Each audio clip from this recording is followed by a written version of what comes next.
Hello again.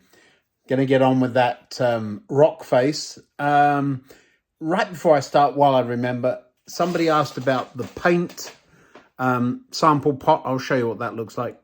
Now, looking inside, you would swear it was a blue paint, but it hasn't been used for so long.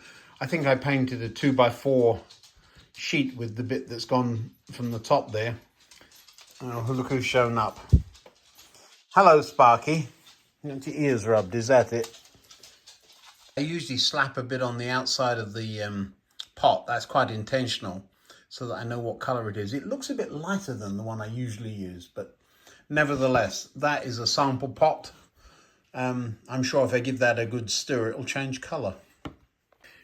Yep, well, there you go. It's a sort of a sandy brown dirt colour. It was this grey-blue colour, so just needed a stir. There's probably a darker brown somewhere. I don't know what I remember using it, but I don't remember what I used it for. So yeah, we'll put that away. But I thought I'd show you while I was here. Shadow. Yeah, I thought I heard you. There's the tail wagging. You're sitting on the carpet right outside the train room. Is that what you're doing? You're waiting for me to go out for a walk or something. Is that it? Yeah, well, you're going to be waiting a while. I've got some playing trains to do first. There are several packs of plaster bandage up here. There's some different sizes. That's a small one. We'll use that, I think. Narrow roll. And the paint was in there with them. It should be in the drawer below with the paints. Well, I can see why it isn't. The scatter materials are in here too. So yeah, I have drawers for scenic material, and below that there's more. These are the packets. So yeah, a cupboard full of scenic stuff. This is out on the board, so I think I'm going to need that, so we'll grab that. This is the ploughed field, which we still haven't done. That goes up there. We'll take the water though. We've got that retaining wall and this whole side to finish off at some point. So what I'm up to is trying to get a little further on with this. It should just lift out if the glue hasn't all run down underneath. If the glue hasn't all... There we go. It should just move that tree out of the way. And there we go. There's been a couple of questions about the... Oh, what's that screwdriver hiding back there? That's what I stirred the paint with. There's been a couple of questions about the bark. Is it stable? Does it flake? Why didn't I use hot glue? I found that hot glue didn't work. This stuff crumbles like crazy, and the PVA soaks into everything, and it does a great job. Yeah. So now, plaster bandage along the top.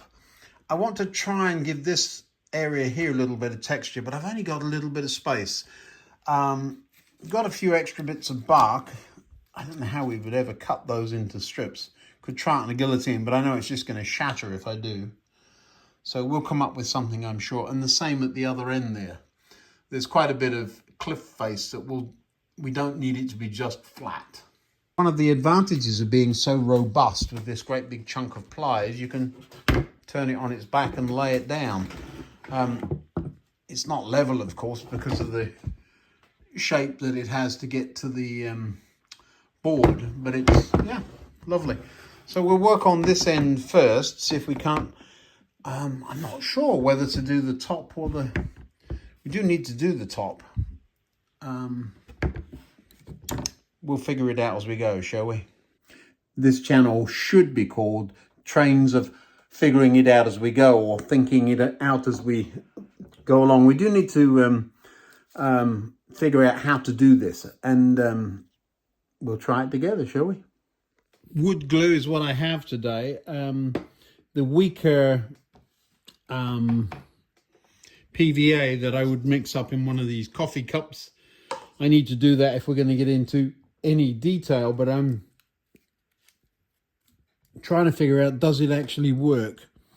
We'll see. A number of you saying I should bake it in the oven to dry it out. Yes. That's not going to happen. I have been married for a long time and I intend to stay that way. So we're not doing that. It's not like it's crawling with bugs. There's some holes there that don't go all the way through, so I might have a little investigate on that. But what I'm going to try and do on this piece, there's a nice piece of texture there. I don't know how to cut it. I've got scissors, cutters, and a utility knife. Let's start with the utility knife and see what happens. Oh, it seems to, well, you see bits flaking off. I wonder about a band saw. I don't have a band saw, so might be a good excuse to buy one, mightn't it? No, I don't need any more tools, said no one ever.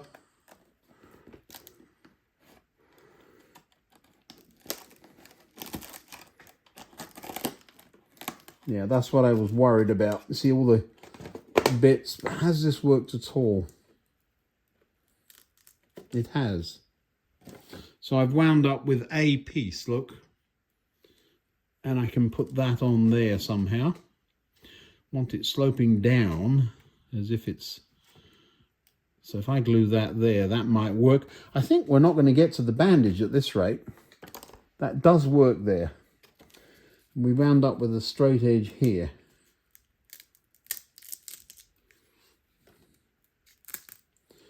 Yeah, my issue is I need the little bits, not the big bits.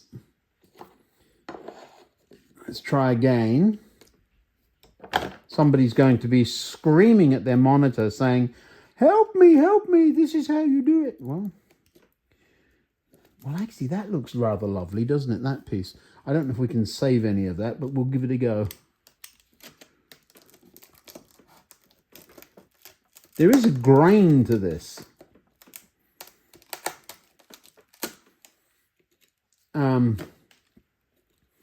I suppose it is a wood product. Does that work?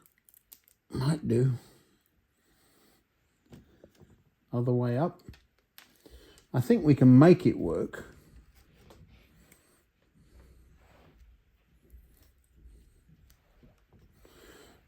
That way perhaps.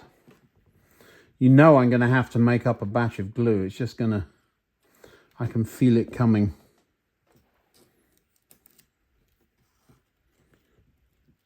Yeah. But you see how by laying this down, we can at least stand some chance of success. Don't need much, I don't think. I think we've... Is there another piece that is less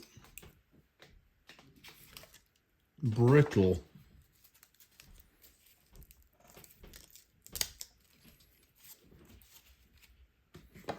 Let's try this.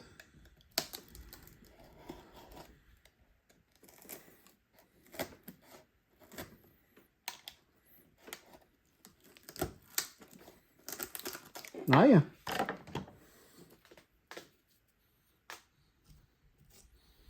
That worked. It will work the other way up with a bit of a slope down. All right, let me try and get some of that glued in. But look at the byproduct. It's called waste and sawdust. That's going to go everywhere. A blob of wood glue just to get the things held.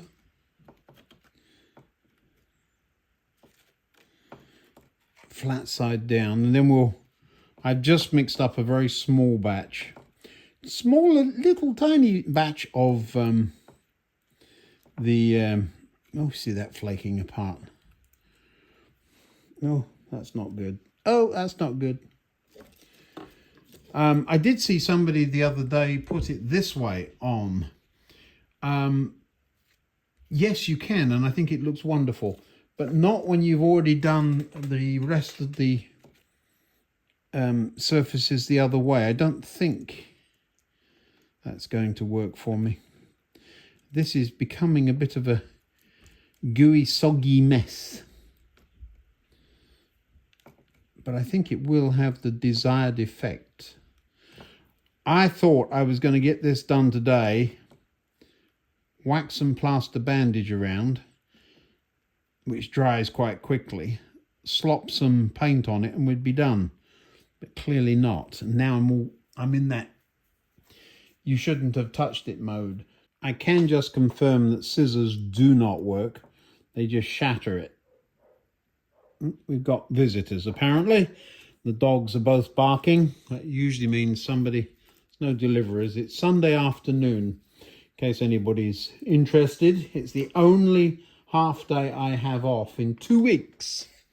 So if we're making videos in the next couple of weeks, it will be evenings and I shall be looking like I need sleep. So back to utility knife. And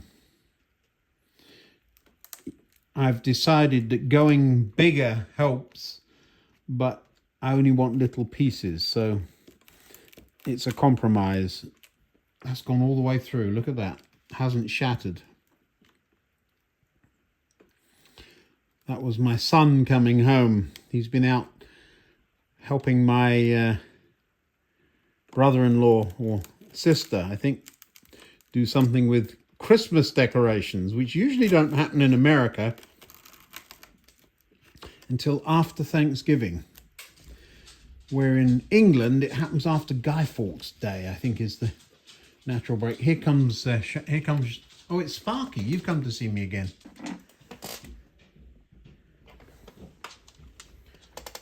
Oh, you found bits of bark down there, have you? You found bits of bark. Yes, I know about you. Perhaps surprisingly, I think I've got enough on there. And now what I've got to do is lather it in the diluted glue, which I've got a little bit in there. It's basically drizzle it on. I probably should wait until the wood glue sets up a little bit so that I don't knock it all over. But you know me by now, the leave it alone, Ian. But I can feel that there is some hold on that. I wouldn't want to hold this stuff to the board with just the dilute. I think once the wood glue sets, it will be fine. Now, a couple of loose bits there. This is the same technique I used at the other end, and it looks fine to me, so we're just doing it again. The reason I use some proper wood glue on the back of this is because there's nothing down here, as it were, to support it. I now got to remember which bits I glued and not.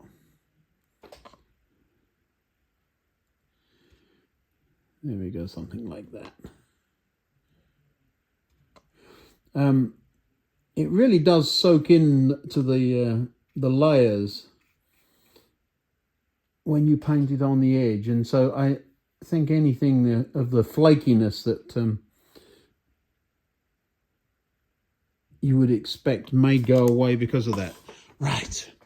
I'm going to leave that end alone and we're going to move up to the other end. I just got one blobby of glue there that I could make use of. If I can find something to stick on it. Well, that looks suitably terrible. Leave it alone, Ian. But I think it will be just fine. The really the best procedure now, I think, would be to put the bandage on and then the foliage, but I'm going to have to do it the other way around. I wonder, is there a danger of getting plaster all over the foliage? Probably is. I'm going to have to wait. Now, we're looking at this upside down, I know that, but you see the sort of textures it's got. And to suddenly change planes with it and go this way, that looks fine as a rock face, but not when it's right next to that. Do you see what I mean? This or that. I think that is, we've gone with that, so now we've got to stick with it. Yes. I have found you can whittle it quite nicely. Makes a big mess on the floor, but you can whittle this stuff. As long as your knife is sharp. Yeah, it's quite a straight edge I've got there. So that's kind of handy. It's another way of work. It's very difficult material to work. Not really sure if this is interesting to watch or not. It is what I'm doing, so hope you don't mind. That Wood Glue Max really does work. I've only put that piece on about a minute ago and it's already setting up, which is lovely. But I am taking the precaution of drizzling the really liquidy glue all over the edges so that it doesn't have a tendency to just flake apart as it dries properly.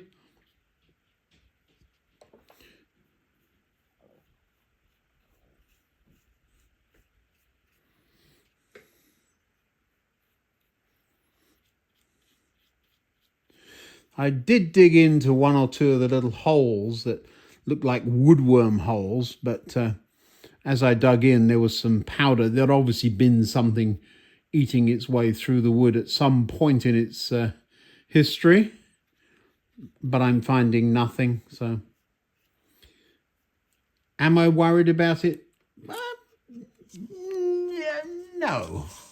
It's modular. I can pick it up and throw the whole thing away. You're eating the bark, aren't you? Now you can stop that. It's not food.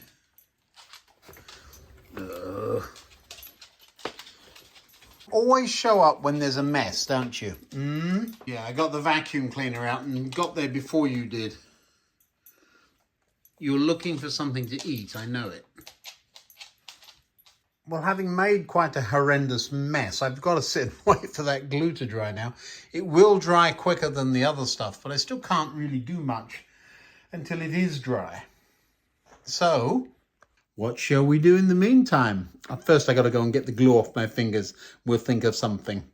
Let me try and show you what I've been up to.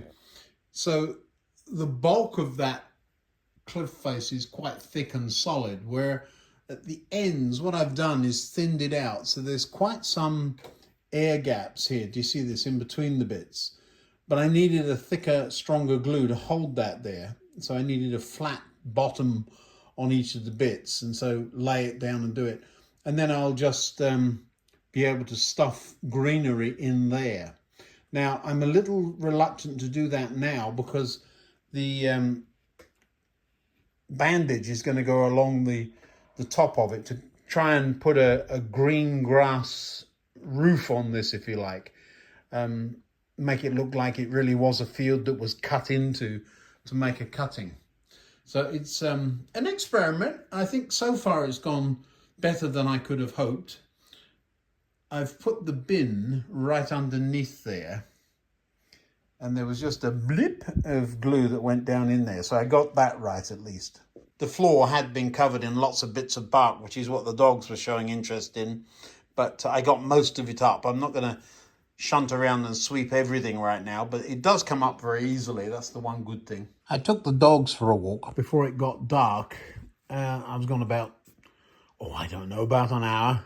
And I'm amazed how strong that is already. I'm not going to mess with it too much. There's a little bit of, all of the thin glue has soaked in, just like it usually does. I think better from laying down. Gravity, I suppose. The whiteness is the thick, heavy glue that will take a day or so to dry. But certainly could tip that up again. May do that. Still need to do plaster bandage. We're not doing that tonight. I'm a little reluctant to move this, to be honest. We can run a train or two without that. The front of that EMU would be a great place for another signal because it's waiting to get into here. That should tell you I've been messing about in the programming track. Also been sending out the sardine special just to see what happens. It's behaving beautifully.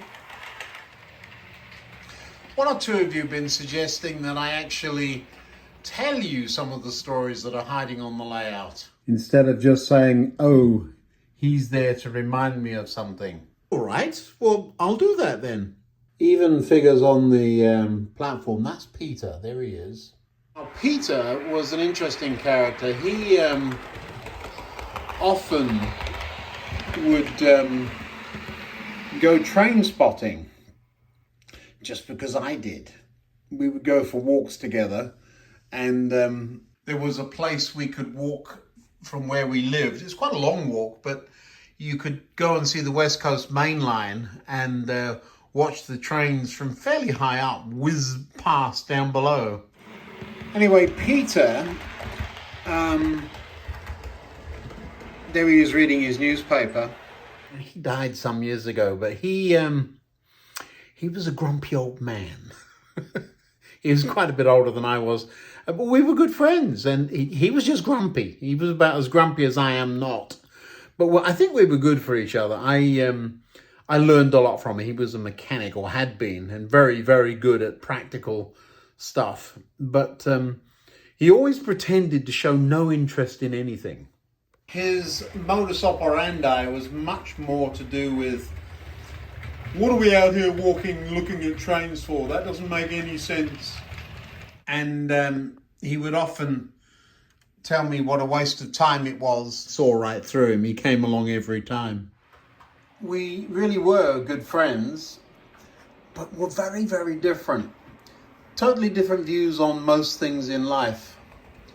Now, as different as we were, you'd wonder how we ever were friends. But we sort of liked each other's company. Eventually, he was moving away to another part of America. And I don't think he knew how to say goodbye.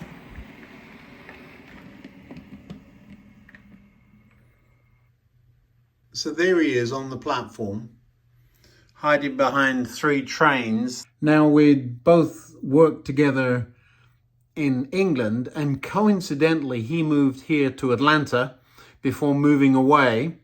And so, I don't know, we had some things in common. We were both Englishmen in a foreign country. Right before he moved, you see that glowing red light in the background there? No, it says on it NHRR. It's sort of etched into the glass. Not sure. New Hampshire Railroad, perhaps, I don't know. But a railway lamp. He said, here, you're into this stuff. Well, clearly he'd been into this stuff too, secretly. I think sometimes we find it hard to, I don't know, to express our feelings or relationships or whatever it is with good friends. And very important that you actually tell them, hey, thanks for being my friend, or whatever it is, before it's too late. A lot of things I wish I had said to Peter. A lot of things I wish I'd said to a lot of people that are no longer with us. But that's the way it is, isn't it? So really, there you go. A kind of a personal story. But so Peter's on the layout, and his lamp lives in my other train room, which you haven't seen. Yeah, the other train room is really a TV studio, and where I do a lot of other video work. But there is a train in there. So we shall have to let you see that one day. Well, that's it for tonight. I'm off down to pub. We'll see you next time. Thanks for watching now.